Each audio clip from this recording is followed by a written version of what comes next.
Porti i Durrësit dhe më i madhi në vend është në funksion të transportit të prodhimeve vendase drejt briqeve italiane.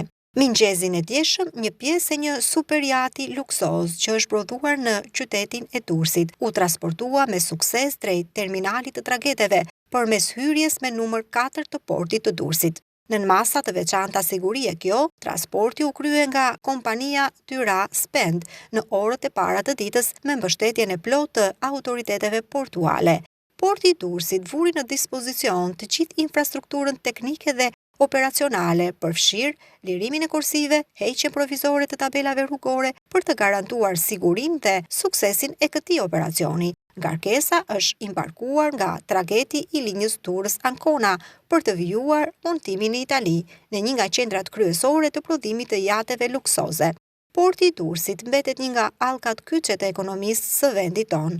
Vetëm në 4 muajorin e parë të vitit 2025 janë prodhuar mbi 1.2 milion tonë mallra, një rritje kjo me 7% krahasuar me vitin e kaluar.